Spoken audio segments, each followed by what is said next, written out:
we go. Okay, so Ubisoft, or is it Ubisoft? Ubisoft. Oh, my bad. Who said Ubisoft anyway? Ubisoft is one of my favorite. Ubisoft is one of my favorite conferences at E3 because they're never as big as Nintendo, Sony, and Microsoft. Although I guess they kind of compete with Nintendo these days. But they're always just fun to watch. They are the guys who don't take themselves too seriously, yet they have a lot to show at the same time. They're like the underdogs, kind of. Kind of, although they make millions and billions of dollars every year and release 5 Assassin's Creed. But we'll get to that. Wow, what a great way to start this conference. Starting off with a sequel to South Park, The Stick of Truth. I didn't... What? You didn't catch that? No! You didn't catch that? No, because my alarm didn't wake me up. So I missed like the first 10 minutes. So I didn't even know about that. The very, very first thing that they showed was they are releasing a sequel to South Park, The Stick of Truth called South Park, The Fractured But Whole. Oh. Now, I'm really looking forward to this because they had... they started off the trailer with them same characters as before, dressed up as their wizard and their elf and their Jew. And, but they changed... What? But they changed it. They changed it to what she's kind of my favourite alter egos of the South Park cast, and that is their superhero alter egos, and that is the Coon and Friends. If you guys have seen South Park and seen the Coon and Friends, those episodes are amazing. They're so funny, especially when Cartman summoned Cthulhu and almost destroyed the world. That was really great. Yeah, it was good times. Oh, wow. Sean wouldn't let us play Stick of Truth for good reasons.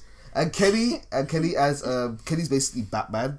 So it's Batman. He talks like that too. And so I'm really excited for that. What a great way to start off your press conference with something which nobody saw coming, because Match, oh my god, I forgot their names, but the creators of South Park who did the Stick of Truth, they said they're not doing it anymore. Matchstick. No. They said that they are Matchstick, sure. They said they are not doing video games anymore, and they're doing video games more, which I'm glad to see. The next thing about Ubisoft, which I really thought was cool, was... Ubisoft, fine. The next thing about Ubisoft, which was cool, was Alicia Tyler. I just want to shout out to Alicia Tyler. Apparently she presented last year, and people were saying, get ready for the inappropriateness or something. I don't know if she did last year. She might have done last year. But Ubisoft always have wacky hosts. And Alicia Tyler is someone who... I remember the first time she did it, it wasn't great. There was a lot of people who were very, very harsh about her. But she has persevered and she has just stuck through it with all the hate. And she still keeps going on and having a good time. So shout out to her. She's a great host. So it was really, really great to see that. The next game they showed off was the next one which was of interest for me was For Honor. Did you guys see For Honor? No. Did you guys watch this conference at all? Yeah. I didn't. He didn't, because I tried to wake him up and in his sleep he told me to shut up. Oh, so this is just JD and Sean then? Yeah. Okay, so For Honor was a game... gosh, how do I describe it now? For Honor is a game where you are set as... I don't want to say medieval, but you have swords, you have axe, and... Oh, yeah, this is when I turned on the stream. Cool, so you probably saw this. And you fight a large group of enemies alongside your friends in a multiplayer it looks like Chivalry. Game. It looks like Chivalry, absolutely. Yeah, that's even better than the comparison I had.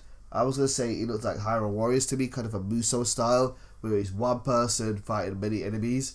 But then you can lock onto your target and do like a one-on-one duel with with your opponent. Duel. So I guess Chivalry is the best example for the... I thought it kind of looked a little Assassin's Creed-like, where you've got a rock, paper, scissors kind of gameplay, where if you do this action and they do this action, whoever wins depends on what type of attack you did. People were playing that. I noticed that people were playing it on a PS4, not the Xbox One, but I think they have announced that it'll be multi-console, and it's single screen multiplayer. So it looked like a kind of good game, but it's going to be a running theme of this. These multiplayer games, I just feel like I would never be able to get into because you need to have a dedicated group to really be able to play them. But I'll be keeping my eye out For Honor. So many games these days, you can't get things done without a group of friends. Exactly. So the next one was a new sequel to Trials Fusion. Trials Fusion Awesome Level Max. Did you see this? What the hell, man? I was like, what is this? At first I thought it was going to be like something really epic, because I see like this horse I thought it was like pretty galloping. Yeah, it was epic, but I thought it was going to be a different kind of epic, like like mysterious epic, not like crazy epic. This is the trailer. You see something galloping, then you see a claw with glasses and a gun riding on a unicorn, and then That's breathing fire. Oh yeah, the unicorn's breathing fire, by the way. And then it gallops onto a cliffside, and then there's rainbows, and it like flaming rainbows. Flaming rainbows. Don't miss out the flaming. Nope, can't miss out the flaming part of the rainbow. And it goes and yeah. It was the most WTF random moment of the entirety of E3 for me. What was that? What? I was confused. I don't even. I couldn't.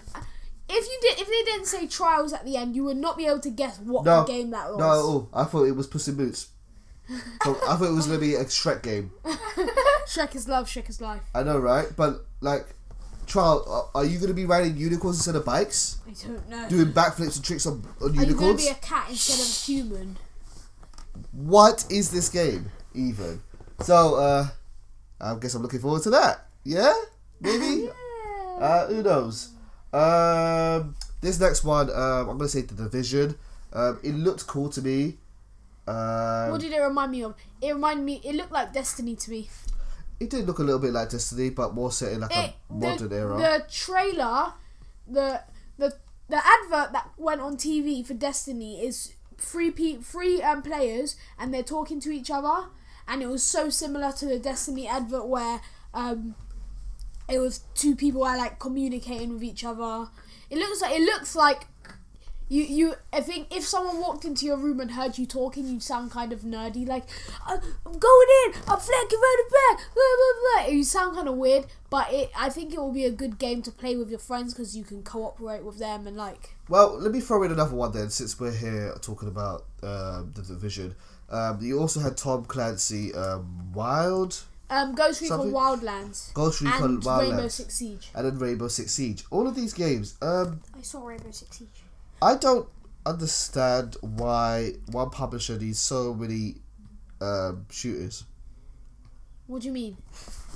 Why do they need to have 3 shooters from the same publisher? But it's not. Are they different in any way? Tom Clancy, I think how they're doing it is like Tom Clancy is like the same thing as Call of Duty. Okay. I thought. But they're all Tom Clancy, aren't they? Yeah, but like they're different because Rainbow Six Siege is like. I think it's more of Counter-Strike. It's kind of like Counter-Strike. Okay. Because it looks a bit like they're strategizing. It's like you're fighting terrorists and like stopping them from executing people and stuff like that. But then, The Division is more post-apocalyptic, and they're all different. They're not just shooters. They're not like your standard shooter where Call of Duty comes out. It's the same thing with a bit of a twist each year. Right. Okay. So, the same way that you can easily say Battlefield and Call of Duty are different, as compared to like Far Cry 4 is a very different game. You're basically saying the same thing for this franchise. Yeah. Okay. Because I've never ever played a Tom Clancy game, and neither have I. But all 3 of them look quite good. So what would the one that looks most interesting for me, I'll put it on a scale: Rainbow Six Siege 3, Division 2, Wildlands 1. Right. Okay. That's cool. What do you think? And Leo, you know this because you like to play your FPSs. What would it take for the Tom Clancy series to really not be like Counter-Strike, not be like Call of Duty, but to be better than them? Is it even possible? Well, what they could do is they could come up to their standards, and they could improve on what people are saying about the games, like, oh, I don't like this, oh, I don't like that. And they could improve the games by... The problem is, though, it'll be hard for them to do the thing like that because Call of Duty, they have a fan base, and even if a game isn't that good, even if a Call of Duty game isn't as good as the others, still get millions and millions and millions of people buying it. So Whereas they've Tom Clancy obviously doesn't gotta have as the same fan base, a bigger fan base. Someone's got to be buying these games, obviously, because they come out with them every year. They have a new Tom Clancy franchise game. I don't know whether it's the same kind of similar style games like a Rainbow Six every single year, but they've been pushing this franchise for a long time since the PlayStation 2, I think, and obviously someone's buying them. Naturally, I guess as you guys can tell, it's not something that really appeals to me. Not something that really maybe appeals to any of us, but it looks good. Yeah. And I tell you what, maybe I'll put that on my to-do list of 2015. If I get the chance to, Are they coming out in 2015? No, I'm not saying this specifically, but if I get the chance to, I will maybe try to jump into the series. If you guys have any recommendations where a newcomer could jump into the Tom Clancy series just to see what it's like and maybe see the appeal, then let us know in the comments down below. The last thing I'm going to end off today's talk about the Ubisoft conference is Assassin's Creed Syndicate. Obviously, their biggest franchise. No new Far Cry 4, not even Far Cry DLC announced, or any more Far Cry 4 DLC. I think maybe they're done. But Assassin's Creed Syndicate, which was revealed about a couple of months ago. They got a brand new CG trailer. What was your guys' impressions about it? I really want to talk about this game because I love history. Yeah. And Assassin's Creed is based on history. Yeah, it's not very accurate, but no, but it's still based on Yeah. events in history, like Assassin's Creed. The first one, I think the second one, you meet Pythagoras and Leonardo da Vinci and stuff like that. I just love that sort of thing.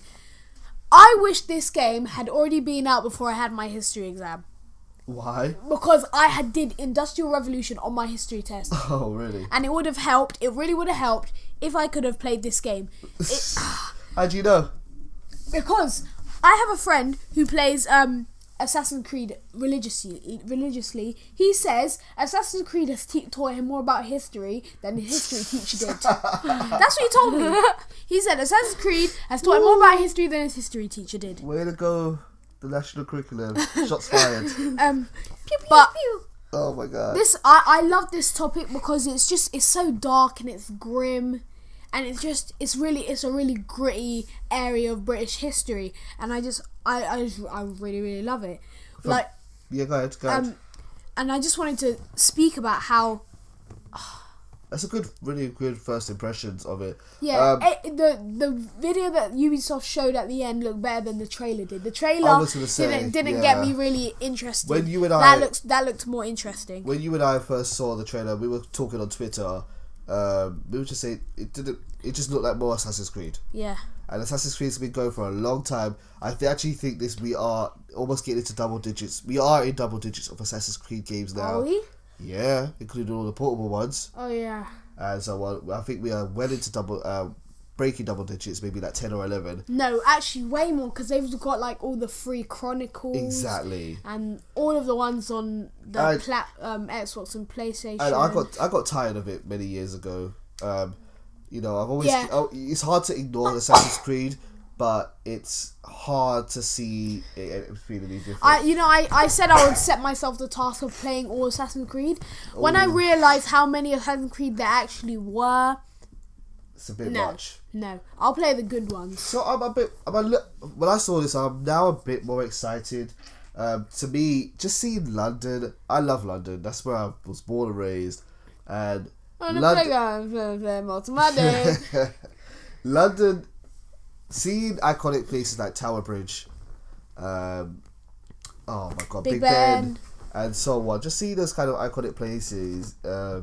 The London Eye. It's just kind of cool, you know? Yeah, sure, the London Eye in the Industrial Revolution, sure. How did that test go, by the way? So, it went well. Oh, it did. Sure, okay. Just see that kind of made it look more fun, so it was kind of cool to see that. Poor horses.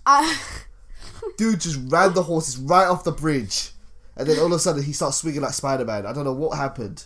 I like the fact that they have 2 protagonists instead of 1. I think that's good. Was that what it was? 2 protagonists? Yeah, two twin brother and sister. The sister is older. Sister is more of a sneaky master assassin. The brother likes to go in head first. He's and a bit of a brawler. Yeah. You seem that way. Fisticuffs. Yeah. Friday Night Fisticuffs. I'm more of a stealth guy, so I'll probably lean towards more. What was her name? Evie. Yeah, Evie. Pokemon. You never made that relationship, did you? Huh? And so, Assassin's Creed Syndicate looks kind of good. Not convinced whether I'll be picking it up yet, but I look forward to seeing more. Well, what was the last Assassin's Creed you actually bought and you was actually interested in? Well, I bought them all on Steam on a cheap holiday sale, but the one I actually last properly played was Revelations. That's pretty old by now. Yeah. Pretty a long time ago. Is that the one where they introduced multiplayer? No, that's the second one after that. That one was the end of Ezio's storyline. And yeah, that was great, that one. So that was really it for the Ubisoft press conference. It's I think it was good overall, a good fun watch. I'm glad it didn't drag on too long. I kind of skipped through the Just Dance bits because I was watching the archive. Who did they bring on stage? Jason Derulo. Oh. Okay, this guy has been on the auto-tune since birth. This guy was so bad. This guy, by the way, this man is #1 on the American charts. Oh my god. Number one bad. of the top 40. He was so bad. I cannot stress how bad he was. Jason Derulo, probably not, but if you are listening to this, up your game, man. Up your game. Yeah, that was terrible. I don't even blame him too much, like, when will they get the message? E3 is not the place for this. Did you know that a couple of years ago, Microsoft brought out Usher to introduce their press conference? Why? Could the same game, I think it was, Just Dance, or maybe the other dancing game. It's not the right place for it, guys. I've lost my respect for Jason Derulo. I did not have much respect for him, but it is now all gone. See, Jason Derulo, you've lost J.D. Arnold's respect. What a shame. What a loss. Career's done. So I think that's really it, guys. Thank you for listening to our video. Hopefully you'll check out our other videos on our E3 opinions and reactions to the major press conferences. I've been Sean. I'm JD. I'm Leah. Leo is still here, by the way. Yeah, I guess so. I didn't watch the stream. You can't blame me. That's because you told me to shut up.